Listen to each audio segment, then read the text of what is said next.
Olá, amigos, boa noite. É um prazer enorme estar com vocês na noite de hoje para juntos iniciarmos a live dessa terça-feira com o tema Neuroses do Cotidiano e o Vazio Existencial.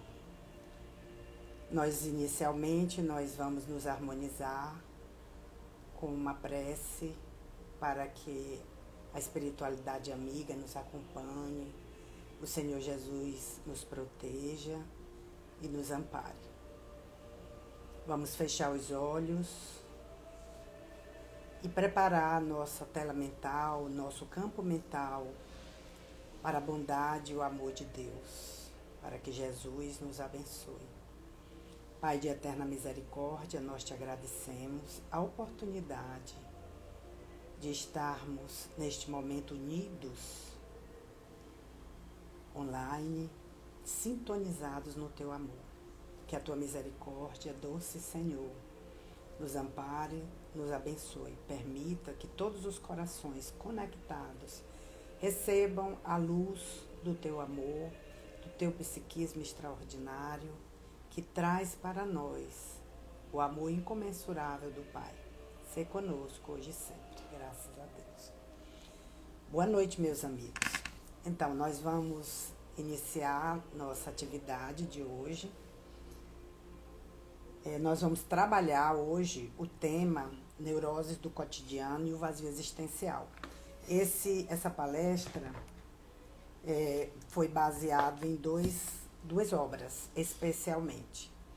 A obra de Viktor Frankl, da logoterapia, criador da logoterapia em busca de sentido, e o livro de Joana e de Valdo, Vidas Vazias. Então, nós vamos começar primeiro dizendo para vocês o que é neurose, não é? O que é que a gente entende, o que é que a ciência entende por neurose. Então, a neurose, ela antigamente se chamava neurose, uma doença da personalidade. Mas, a partir do DSM-5, que é um livro de códigos da Sociedade Americana de Psiquiatria, essa denominação caiu por terra de neurose. Mas nós vamos deixar essa denominação, isso porque, para o entendimento geral, fica essa palavra neurose. Nós vamos ver o que é que se trata. Então, é uma doença da personalidade. Existe o que nós chamamos de personalidade neurótica, que é permanente e duradoura. O DSM-5, que é esse código da Sociedade de Psiquiatria Americana, que regulamentou todas essas doenças, eles catalogaram em transtornos. Então, o que se conhecia por neurose, hoje se conhece por transtornos. Então, são os transtornos depressivos, transtornos de ansiedade, transtornos obsessivo-compulsivo, antigamente se chamava de PMD, e os relacionados a todos esses transtornos obsessivo-compulsivo.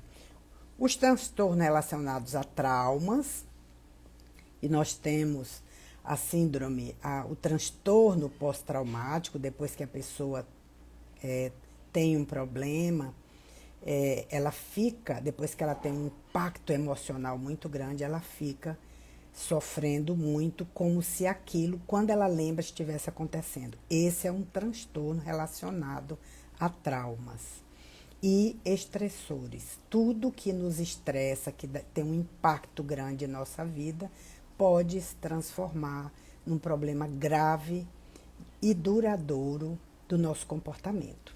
Os transtornos dissociativos, os transtornos sintomáticos e relacionados a transtornos alimentares, como a bulimia, a pessoa que come exageradamente, a pessoa que, inclusive, não só a bulimia, mas a todas as ansiedades relacionadas, hábitos de alimentos estragados, tudo isso está dentro desse grande desse grande denominação que são os transtornos que substituíram as neuroses.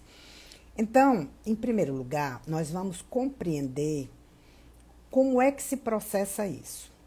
E isso está muito relacionado à vivência de cada um. O que é uma vivência? Uma vivência é o seguinte: os fatos e os acontecimentos que nós temos no nosso dia a dia, eles são apreendidos pela nossa consciência e colorido pelos nossos sentimentos, a nossa afetividade. Isso, todos os fatos que nos rodeiam tudo que acontece em torno de nós, quando ele é colorido pelas nossas emoções e a nossa afetividade, isso chama-se vivência. Você teve uma vivência traumática, foi uma experiência de trauma. Você teve uma vivência extremamente feliz que lhe marca a vida toda. Dentro de psicologia, por exemplo, a gente sabe que no nosso corpo nós temos verdadeiras âncoras. O que são âncoras? São locais que nós temos, por exemplo, eu tenho uma determinada região do meu ombro que o meu pai, na minha infância, quando eu me sentia triste, ele colocava a mão no meu ombro. Então, todas as vezes que alguém coloca a mão no meu ombro, eu me recordo desta vivência e me acalmo. E são âncoras que a gente tem no nosso corpo, mas também nós temos âncoras emocionais, que é aquela que a criança, quando ela cai, ela se machuca, e a mãe chega e dá um beijo, passou no local do dodói, então aquilo ali é uma âncora emocional. E a gente carrega isso aí a vida toda em forma de vivências. Então essas vivências, elas podem ser boas, mas pode ser impactante de forma que nos altere o comportamento. Por exemplo, uma vivência ruim, repetida e duradoura, ela realmente altera o comportamento da pessoa, tornando uma verdadeira personalidade neurótica. A pessoa sempre tem medo de algo, sempre está tensa.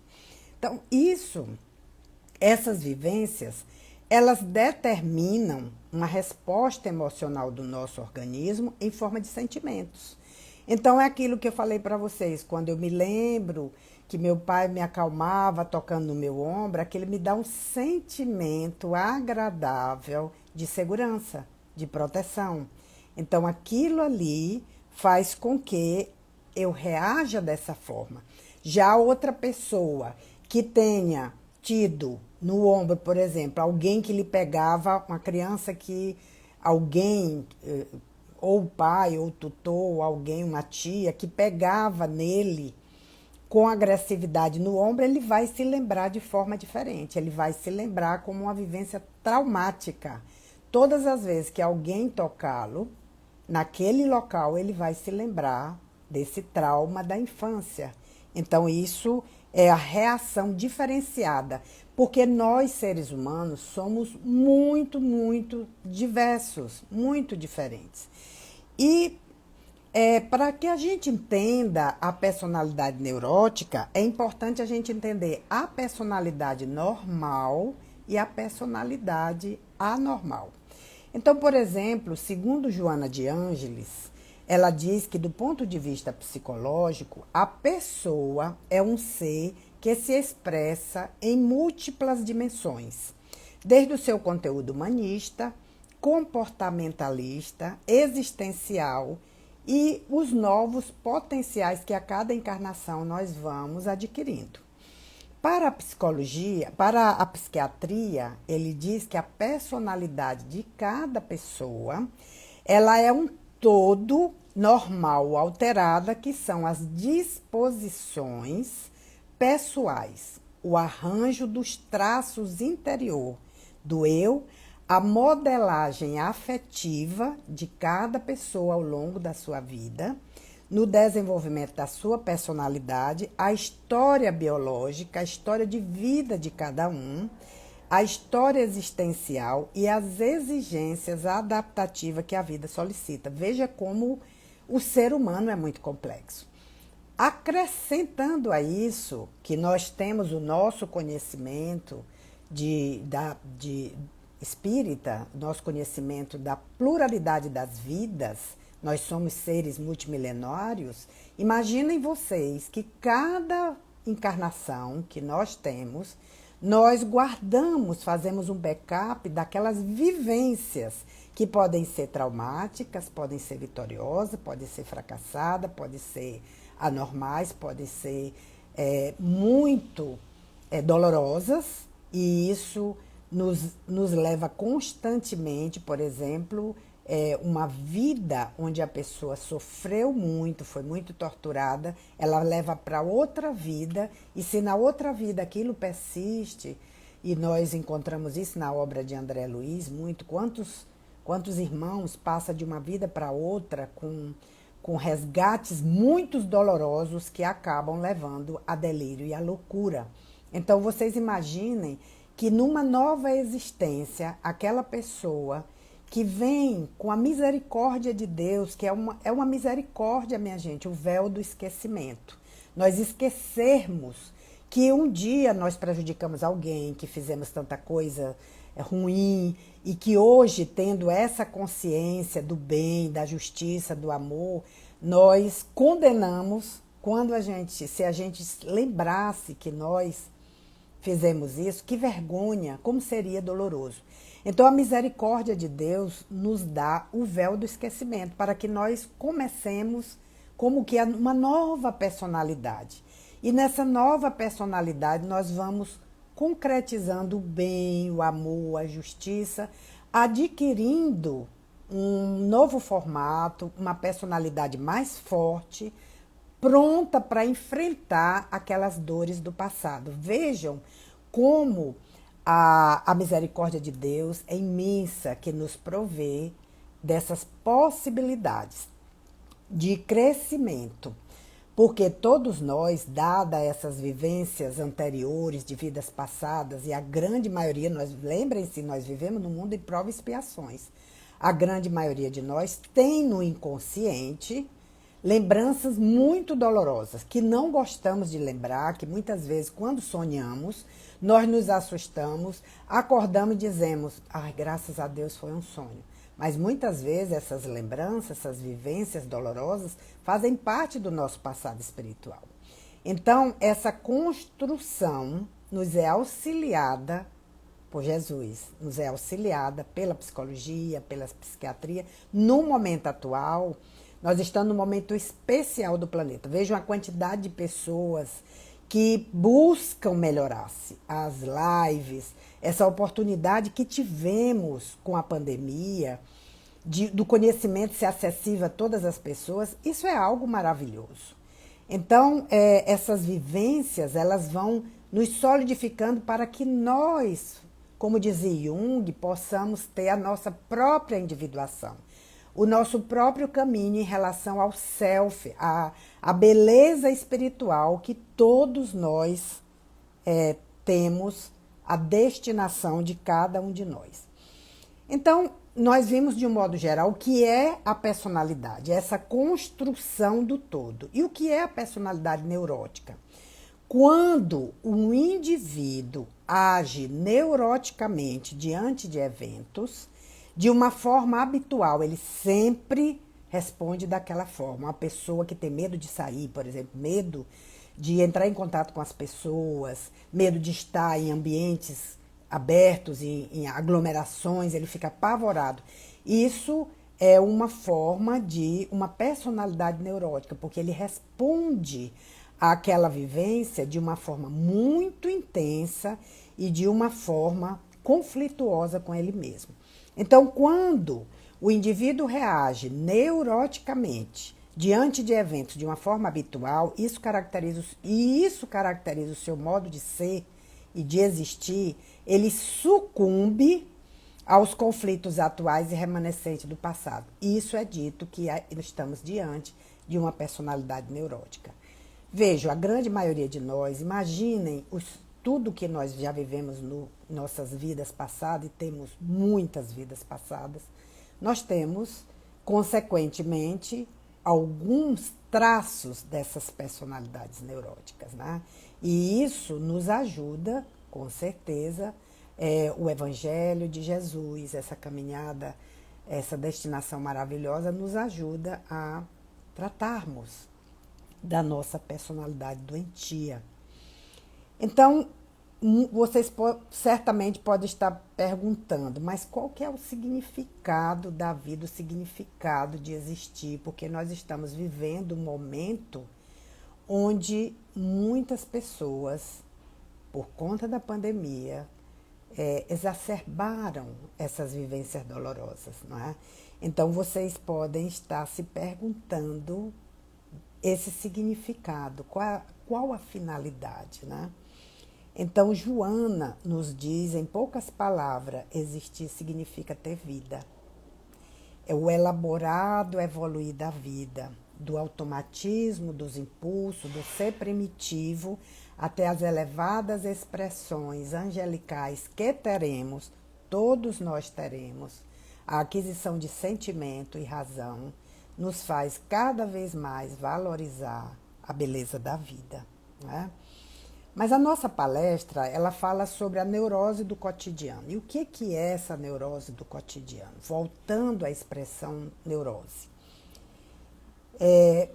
Nós estamos hoje, e vocês conhecem isso, a mídia explora bastante esse sentimento da nossa população, esse desencantamento, esse vazio que as pessoas têm. E esse vazio faz com que o ser não tenha sentido.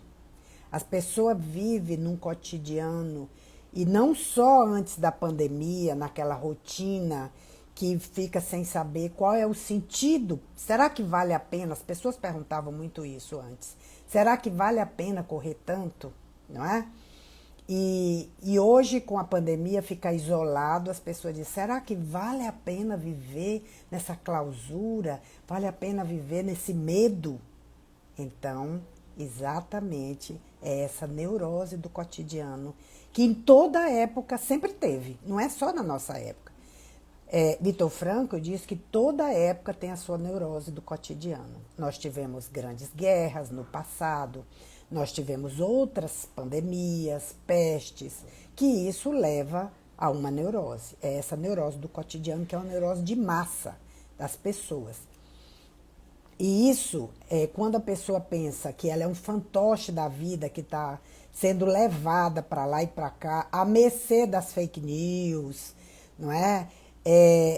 Vítimas de influências externas ou de circunstância interna. Por exemplo, quando a pessoa se vê diante de uma doença, que ela se sente impotente.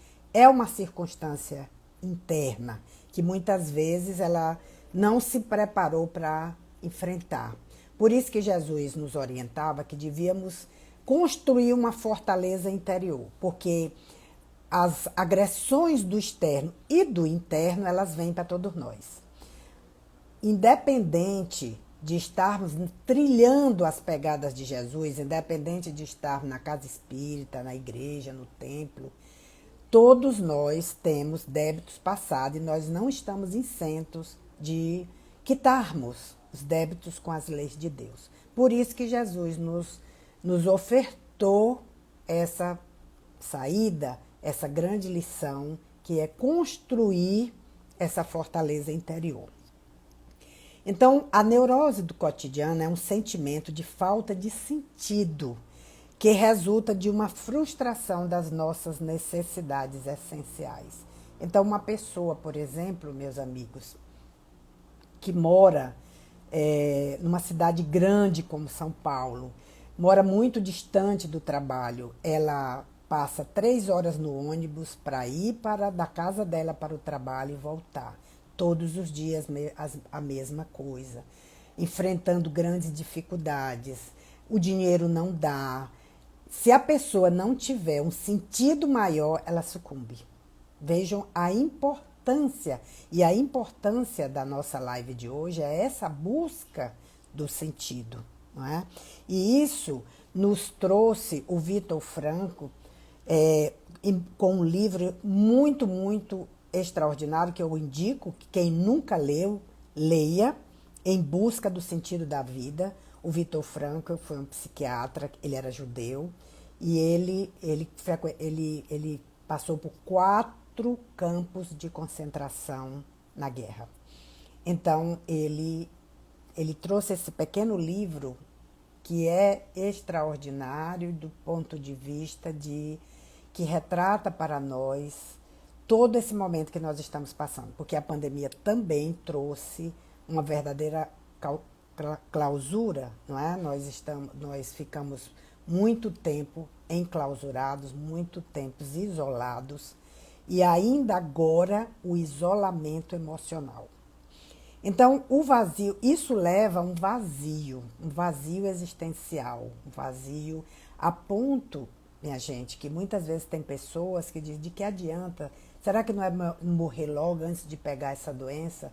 Existem pessoas que pensam isso. Por quê? Porque está esvaziada dentro de si dessas necessidades básicas que nós temos de viver bem, ter direito ao lazer, de ter saúde, de ser feliz. Então, são necessidades básicas que temos, né? Então, o vazio existencial é segundo Viktor Frankl, é um fenômeno que foi muito difundido no século passado. Ele é atribuído a uma dupla perda pelo ser humano desde que ele se tornou humano. Pouco a pouco, olha, é muito importante para nós os nossos valores culturais, os nossos mitos, isso faz parte da nossa cultura. Por exemplo, a nossa cultura nordestina, nós temos o São João, que em algumas regiões do Nordeste é muito valorizado. Então, é um traço forte cultural. Alguns locais do Nordeste é tão mais importante do que o Natal. Então, quando as pessoas se viram privadas disso aí, se viram privadas da cultura isolada, elas começaram a sentir que o seu emocional ficou abalado e começaram a sofrer mentalmente.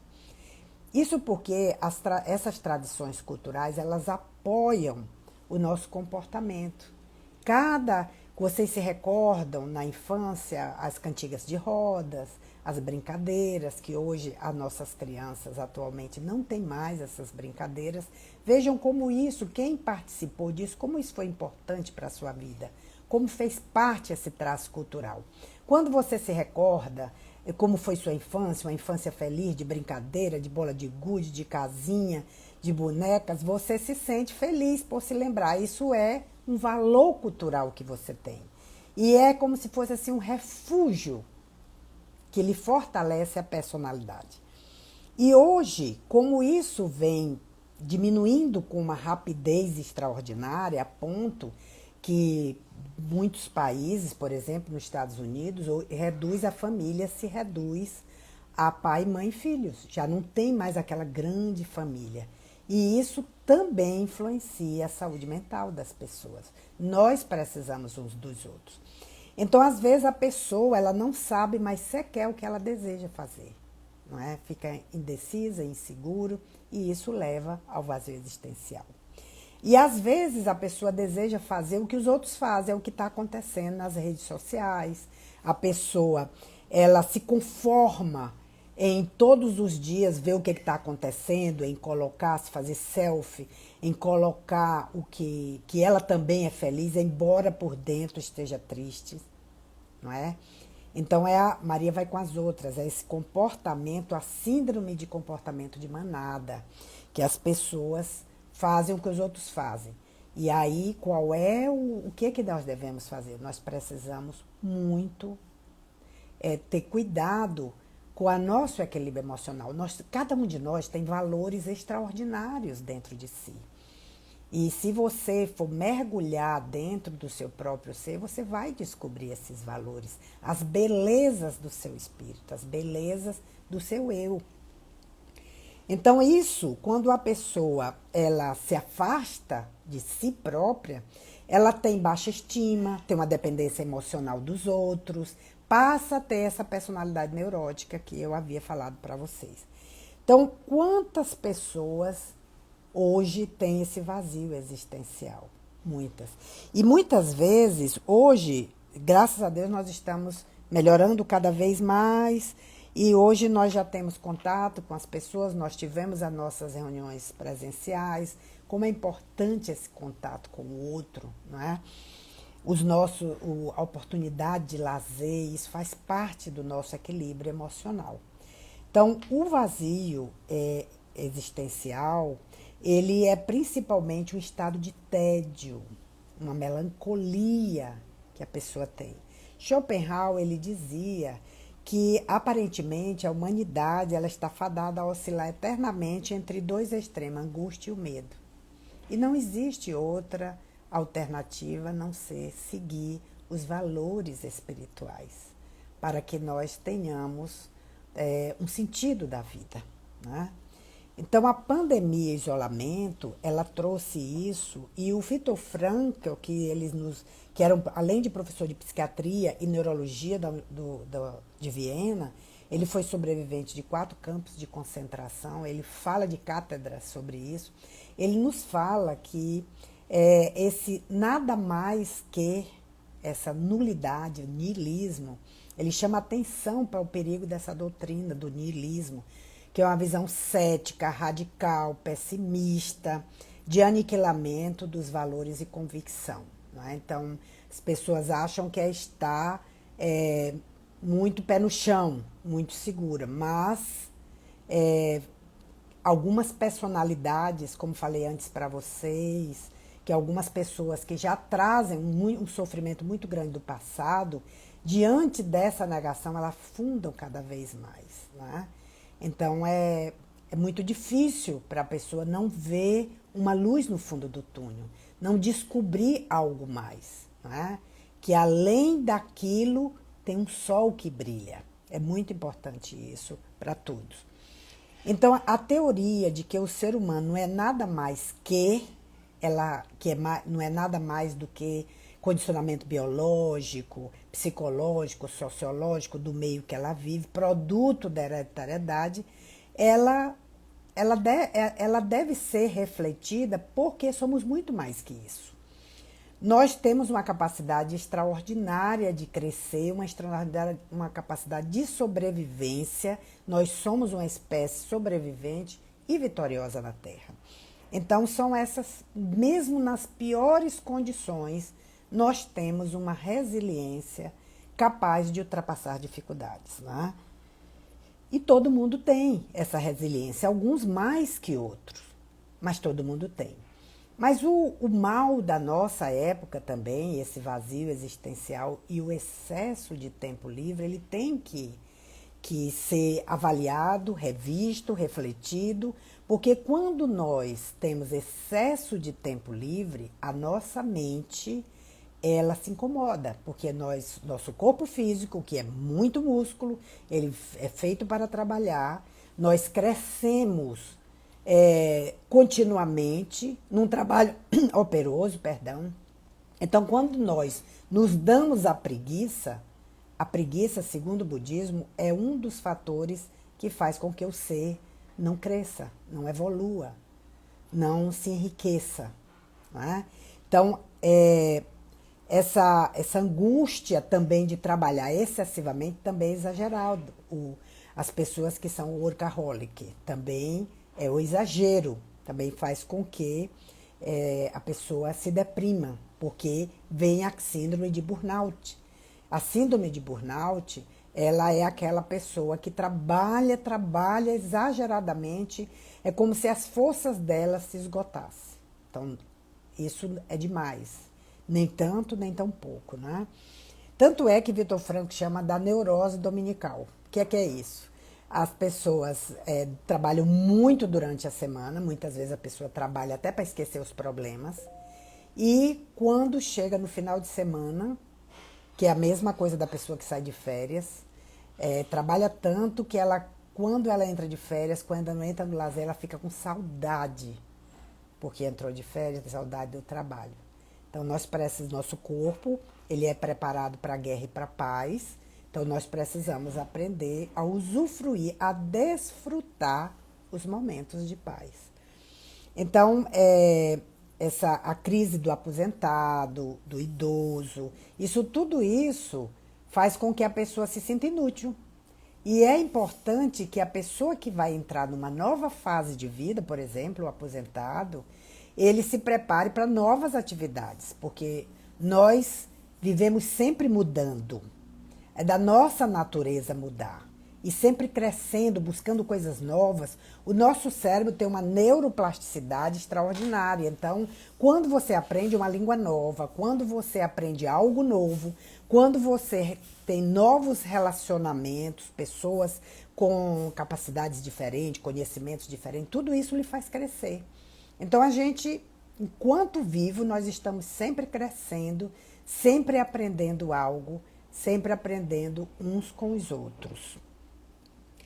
Então, a Joana de Ângeles, ela nos traz, no livro Vidas Vazias, uma passagem muito interessante, minha gente. Vejam, navega-se com celeridade em ações mentais frívolas e perturbadoras. Isso muitas vezes para encobrir o vazio que nos acomete, a angústia que nos passa intimamente. Apesar da variedade infinita de ideais, atitudes de engrandecimento, o ser humano esvaziou-se. E dos desejos de servir, ficando em um estágio de preguiça mórbida, somente se interessando por sensações fortes. Vocês sabem que isso é verdadeiro, que às vezes a pessoa está tão exaurida de sensações que ela quer cada vez mais de mais e mais, com mais adrenalina, porque isso faz com que o nosso cérebro ative a zona do prazer, a zona de recompensa e prazer, que nos faz bem. E daí vem muitas pessoas descambarem para jogos perigosos, filmes de terror, droga, álcool e tantos outros prazeres para estimular excessivamente esse sistema de recompensa. Porque nós não aprendemos ainda a estarmos conosco, a estar no nosso silêncio, a nos enfrentarmos e enfrentar esse vazio, não é? Joana nos diz que uma vaga aberração domina a Terra, aumentando o número dos mortos-vivos que se entregam a esses prazeres de alta extravagância sem qualquer responsabilidade consigo mesmo. Então, o vazio existencial, ele tem várias máscaras. Quais são elas? A vontade do sentido frustrado, a vontade de poder, a vontade de dinheiro. A pessoa diz, se eu tivesse, se eu pudesse. A vontade do prazer, a compensação sexual, a volúpia sexual, a libido que assume proporções descabidas no vazio existencial. Muitas vezes a pessoa joga tudo na sexualidade para esconder aquela dor, aquele vazio, né? E Joana, no livro Momentos de Meditação, ela nos fala mais um pouquinho sobre esse vazio existencial. A vida moderna, rica de divertimentos e pobre de espiritualidade, arrasta o homem para o exterior, para os jogos dos sentidos. Em detrimento da harmonia, que ele deveria constituir a base de qualquer realização, sem a qual ruem todas as suas construções, sempre efêmeras na sua realidade. Quantas vezes, minha gente, a gente se prepara para uma festa, uma determinada festa na família, quando termina, você fica naquela sensação de vazio. Exatamente porque essas construções, elas são efêmeras. Somente a construção espiritual, essa busca do sagrado dentro de nós, é que é permanente. É que ela é permanente e real. Todas as outras são efêmeras, ilusórias, superficiais. Sucessivas ondas de alucinados chegam diariamente às praias do mundo. Não precisa ir muito, a gente vê constantemente nas redes sociais tudo isso, né? Deprimidos, ansiosos, insatisfeitos, denunciando falência dos valores ético-morais. Então, há uma descrença entre as pessoas, né? Uma terrível indiferença pelo amanhã, não sabemos. Muitas vezes agora, diante da pandemia que nós estamos vivendo, o que acontece? As pessoas ficam com será o dia da manhã, esquecidos de que somos sustentados pela misericórdia divina, que Jesus está no comando, que nós temos uma fé robusta e que precisamos crer que a misericórdia de Deus está conosco, não é? Então, o conhecimento que nós temos hoje é de uma forma, assim, alucinatória, porque é muita coisa. Você vê, se você for, por exemplo, na minha área, na medicina, a gente tem diariamente milhares e milhares de trabalhos científicos. Se você for ficar o tempo todo ouvindo notícia, notícia, notícia, isso esgota e a pessoa fica muito excitada. O pensamento fica acelerado, isso também adoece. E isso acaba levando a frustração, inquietação, isso, incerteza, novamente, o vazio existencial. E fora isso, nós vivemos uma época onde é o ter e o poder. Então, aquela pessoa que tem, ela ostenta nas redes sociais, eu posso, e muitas vezes nem é real, muitas vezes é só uma ilusão, não é? Então, de exibir-se, de desfrutar aquilo em detrimento até do seu próprio equilíbrio interior. Então, o ego, ele é muito estimulado nessas ações, né? Então, a aparência, ela substitui a realidade. E o importante para a pessoa que está valorizando esse exterior, ela não pensa no interior, mas chega um momento que ela é obrigada a pensar. Vem uma situação difícil, vem uma doença, vem um embate familiar, e aí a pessoa é obrigada a parar para refletir e a pensar em sua própria vida. O ego exaltado, às vezes, ele provoca muita inveja, competição e faz com que a pessoa, muitas vezes, acabe numa ilusão de que ela é aquilo que não é. E isso leva a uma frustração e um tremendo vazio, né, interior.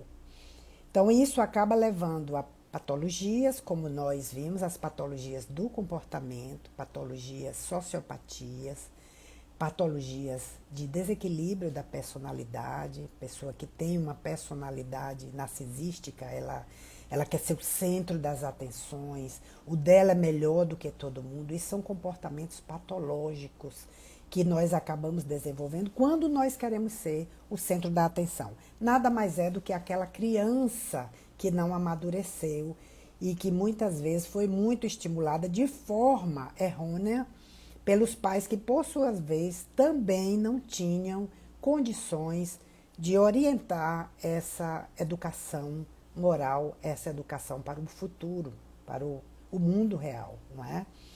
Então nós acabamos criando máscaras para nós, né? Através de aparência de beleza, através da drogadição, do álcool, do sexo desvairado, de tudo isso que enlouquece o ser e nos faz entrar em depressão. Mas qual é o sentido da vida que essa palestra nos leva? O sentido da vida é a pessoa buscar esse sentido. Cada um de nós tem a sua própria estrada de Damasco, a busca por uma missão de vida, a tarefa de cada um, isto porque o plano de Deus, ele é singular para cada um dos seus filhos. Cada um de nós tem um plano de vida e todos nós nascemos para ser felizes e somos muito amados pelo Pai de amor, não é? Nós temos o nosso livre-arbítrio, que é essa responsabilidade que nos dá dignidade e moralidade, e nós precisamos entender que o livre-arbítrio ele nos traz responsabilidade, né? Comparando os ensinamentos espíritas com o ensinamento do Vitor Frankl, da logoterapia, vejam como ele diz: viva como já se tivesse vivido pela segunda vez. Como se na primeira você tivesse agido tão mal que está prestes a agir agora. Ou seja, orai e vigiai. Estai sempre atento para não cair em tentação. Então, Emmanuel, no livro Palavras de Emmanuel, ele nos diz que somente o dever bem cumprido, nos confere a legítima liberdade. Então, essa autotranscendência que todos nós buscamos é a conquista da paz, a conquista da nossa existência, de uma encarnação vitoriosa. Então, na turbulência dos dias, nesses fenômenos perturbadores, notícias destrutivas, que todos os dias nós temos isso, essas notícias que nos perturbam, então é preciso parar, pensar, para que esses tormentos da nossa mente, eles sejam acalmados. Quando essas notícias lhe estiverem fazendo mal, não veja, não assista, porque nós precisamos ter um sentido de viver. E esse sentido da vida, a logoterapia também associado ao que os nossos benfeitores nos dizem, vejam, é o mesmo caminho. Criar um trabalho ou praticar um ato. Bom, experimentar algo ou encontrar alguém que tenha um sentido para você, não é? A família, um filho, um trabalho social. A experiência da bondade, da verdade, da beleza. Olhar o outro na sua originalidade. Cada pessoa é diferente. Quando falei no início para vocês, cada pessoa tem vivências diferentes. Jamais a gente vai comparar uma pessoa a outra, porque cada pessoa tem no seu arquivo espiritual vivências diferentes. E elas vão agir diferente. E se lembrar que o potencial humano, ele é muito grande, muito grande. Leon Denis nos diz, se o homem conhecesse a extensão dos recursos que nele germinam, talvez ficasse deslumbrado, em vez de se julgar fraco e temer o futuro. Compreenderia que sua força, sua própria força, e sentiria que ele próprio pode criar seu futuro. Então, Joana nos convida a uma conquista iluminativa, que torna-se urgente essa conquista iluminativa. É necessária a conquista da paz, o trabalho de beneficência, da imortalidade. Quando você tem exemplos bons, também seja exemplo bons para outras pessoas. Quando você tem exemplos bons, como nós temos, o nosso caminho, a verdade e a vida, que é Jesus, que os Espíritos nos orientam, que Ele é o nosso modelo maior, e seguimos as suas pegadas, os seus ensinamentos, essa conquista da autotranscendência, ela se faz com dedicação e confiança. Então, o amor ao próximo, que é uma terapia preventiva e curadora, nos livra de nós mesmos, faz com que nós cada vez mais alcancemos essa conquista iluminativa. É descobrir o ser moral que existe dentro de você. Seguir os passos do mestre e dos mestres. A descoberta do sagrado, de Deus em nossas vidas e a comunhão com o amor divino. Então, como eu disse no início da nossa fala, todos nós temos traços de personalidades neuróticas. Mas é seguindo esse espaço e nós temos esse tesouro extraordinário que nos ajuda a nos educarmos, a compreendermos e nos valorizarmos, valorizar a vida, valorizar as pessoas que estão em torno de nós, nossa família, os amigos, esta beleza que é essa construção de uma encarnação vitoriosa. Meus amigos, era isso que eu queria falar para vocês. Eu gostaria de agradecer imensamente a todos que entraram, todos que participaram. E para encerrar, que o nosso tempo é limitado, eu vou convidar vocês para uma prece e ensinar vocês que esse também, a prece, é mais um recurso que nós temos de equilíbrio interior, de buscar a nossa própria iluminação. Então, vou colocar aqui para nós um Ave Maria, porque a música, ela nos faz compartilhar com os seres angelicais de momentos serenos. Então vamos, se vocês quiserem, fechem os olhos, respirem profundamente. Imaginem na sua frente Jesus iluminado, em amor. Pai de infinita misericórdia, nós te agradecemos por nos enviar teu Filho amado, nosso Mestre e Senhor, que ilumina nossas vidas, razão maior de nosso viver. Nós te rogamos, Senhor, por todos que sofrem, pela nossa humanidade, que a bondade infinita do teu amor possa alimentar em nós a luz. Que a tua misericórdia abençoe a todos que estão nos hospitais. Abençoa, Senhor, aqueles que necessitam neste momento de luzes, de saúde, de amor, de compreensão. Sê conosco, Senhor, hoje e sempre. Graças a Deus. Meus amigos, eu quero agradecer imensamente ao Centro Espírita Nosso Lar, dizer que é um prazer imenso e Irecê estar aqui com vocês. Muito obrigada, obrigada a todos, que tenham uma noite de muita paz, felicidades, tudo de bom para vocês.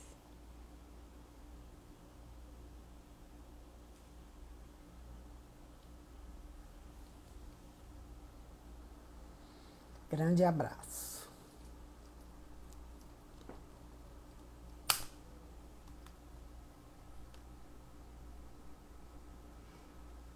Obrigada, Adriane, querida. Com certeza, mas sempre à disposição.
Boa noite.